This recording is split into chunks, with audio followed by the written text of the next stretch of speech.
പരാതിക്കാരൻ സി ശ്യാംജി ചേരുന്നുണ്ട്. ശ്രീ ശ്യാംജി, ഏത് സാഹചര്യത്തിലാണ് താങ്കൾ പരാതിപ്പെട്ടിരിക്കുന്നത്? സർക്കാർ കേസെടുക്കാത്തൊരു സാഹചര്യം ഉണ്ടായിരുന്നല്ലോ, അതുകൊണ്ടാണോ താങ്കൾ പരാതി നൽകിയത്?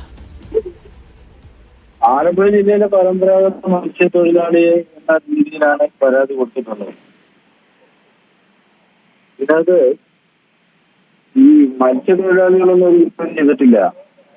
കുറ്റം ചെയ്തത് കമ്പനിയും കപ്പൽ കമ്പനിയും കപ്പിത്താനും ഒക്കെയാണ് കുറ്റം ചെയ്തിട്ടുള്ളത്. അവർക്കെതിരായ നിയമ നടപടി സ്വീകരിക്കണം. നിലവിലെ നിയമങ്ങളുടെ അടിസ്ഥാനത്തിൽ അവരെല്ലാം അത്തരം നിയമങ്ങൾ നിരവധി നിയമങ്ങളുണ്ട്. ആ നിയമങ്ങളുടെ അടിസ്ഥാനത്തിൽ ഈ കപ്പൽ കമ്പനിയെ പ്രതി ചേർത്ത് കപ്പിത്താനെ പ്രതി ചേർത്ത് നടപടി സ്വീകരിക്കണമെന്ന് ആവശ്യപ്പെട്ടുകൊണ്ടാണ് പരാതി കൊടുത്തിട്ടുള്ളത്. എന്തുകൊണ്ടാണ് ഇത്ര ദിവസം വൈകിയത്? സർക്കാർ കേസെടുക്കാത്തത് കൊണ്ട് താങ്കൾ മറ്റു മാർഗമില്ല എന്ന് കരുതി പരാതിയിലേക്ക് പോവുകയായിരുന്നു? എന്തുകൊണ്ടാണ് പരാതി ഇത്ര ദിവസം വൈകിയത്? സർക്കാർ ഇതിൽ കേസെടുക്കുമെന്ന് പ്രതീക്ഷിച്ചിരുന്നോ?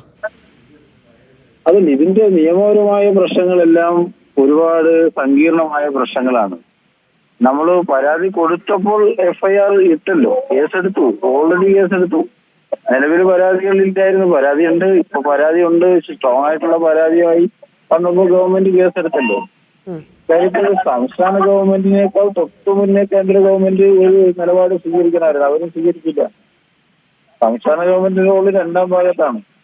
ഒന്നാം ഭാഗത്ത് ഇത്തരം യാതൊരു സുരക്ഷതയുമില്ലാതെ ഇങ്ങനെ കുത്തി നിറച്ച് ഈ സാധനങ്ങളെല്ലാം ഇവർ കൊണ്ടുപോയതിന്റെ ഉത്തരവാദിത്വത്തിന് കേന്ദ്ര ഗവൺമെന്റിനോ കപ്പൽ കമ്മിറ്റിക്കോ ഒഴിഞ്ഞു മാറാൻ കഴിയില്ല. അതാണ് ഇതിലിപ്പം സർക്കാരിന്റെ അതേ നിലപാട് തന്നെയായിരുന്നല്ലോ. അതായത് അപകടത്തിൽ കേസെടുക്കേണ്ടതില്ല, നമുക്ക് ആവശ്യം നഷ്ടപരിഹാരമാണ് എന്നായിരുന്നു ആദ്യ തീരുമാനം. മറ്റൊന്ന്, കേന്ദ്രവും അതേ തീരുമാനത്തിൽ ഇല്ലെങ്കിൽ അതേ നിലപാടിൽ തന്നെ ആയിരുന്നു എന്നുള്ളതാണ്.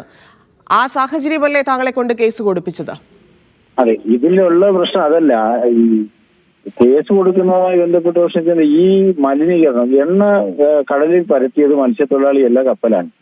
അത്തരം മലിനീകരണങ്ങൾ ഉണ്ടാക്കിയാൽ ഉണ്ടാക്കുന്ന കമ്പനി ആരാണോ കപ്പൽ ആരാണോ അത് ആരാണെങ്കിലും അതുമായി ബന്ധപ്പെട്ട് ജീവിക്കുന്ന പൊതുസമൂഹത്തിന് നഷ്ടപരിഹാരം കൊടുക്കണം. കാര്യം മറ്റൊരുത്തന്റെ തൊഴിലിടത്തിൽ വന്നിട്ടാണ് ഈ മലിനീകരണ പ്രക്രിയ ഉണ്ടായിട്ടുള്ളത്.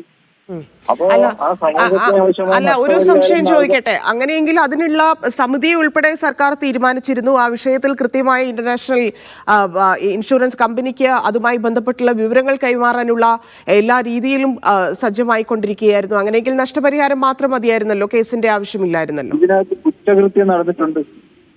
പാവപ്പെട്ട മത്സ്യത്തൊഴിലാളികൾ പണിയെടുക്കുന്ന സ്ഥലത്താണല്ലോ ഈ കുറ്റകൃത്യം നടന്നിട്ടുള്ളത്. ആ കുറ്റകൃത്യം നടത്തിയ ആളുകളെ പ്രോസിക്യൂട്ട് ചെയ്യണം. അതാണ് നമ്മൾ ആവശ്യപ്പെടുന്നത്. പ്രോസിക്യൂട്ട് ചെയ്യണം അവര്, അല്ലാതെ പോകാൻ പറ്റില്ല. താങ്കൾ ഇനി എങ്ങനെയാണ് നിയമപരമായിട്ട്, ഇപ്പോൾ കേസ് എടുത്തു കഴിഞ്ഞിരിക്കുന്നു, FIR ഇട്ട് കഴിഞ്ഞിരിക്കുന്നു, ഇനി എങ്ങനെയായിരിക്കും താങ്കളുടെ മത്സ്യത്തൊഴിലാളികൾക്ക് വേണ്ടിയുള്ള നിയമ പോരാട്ടം? കേസിന്റെ എൻക്വയറി ഇന്ന് രാവിലെ മുതൽ എൻക്വയറി ആരംഭിച്ചിട്ടുണ്ട് എന്നാണ് എനിക്ക് അറിയാൻ കഴിയുന്നത്. കുറച്ചുകൂടെ കഴിയുമ്പോഴത്തേക്ക് അവരുമായി ബന്ധപ്പെട്ട് അതിന്റെ നിയമ നടപടിയിലേക്ക് കുറച്ചുകൂടി ശക്തമായി പോകാൻ കഴിയുന്ന രൂപത്തിലേക്കുള്ള ആലോചന നടത്തുകയാണ്. താങ്കൾ മത്സ്യത്തൊഴിലാളിയാണോ? അതെ, ഞാൻ ഒരു പരമ്പരാഗത മത്സ്യത്തൊഴിലാളിയാണ്. ഓക്കെ, വളരെ നന്ദി. ശ്രീ ശ്യാംജി പ്രതികരിച്ചതിന്. പരാതിക്കാരനാണ് പ്രതികരിച്ചത്. അദ്ദേഹം മത്സ്യത്തൊഴിലാളികളുടെ ആവശ്യം, മറ്റൊന്ന് ഇതിലൊരു ക്രിമിനൽ കുറ്റം നടന്നിട്ടുണ്ട്, അതുമായി ബന്ധപ്പെട്ടാണ് സർക്കാർ കേസെടുക്കും എന്ന് പ്രതീക്ഷിച്ചു. പക്ഷേ ആ രീതിയിലൊരു കേസ് ഉണ്ടാകാതിരുന്ന സാഹചര്യത്തിലാണ് പരാതി നൽകിയിരിക്കുന്നത്. ഇപ്പോൾ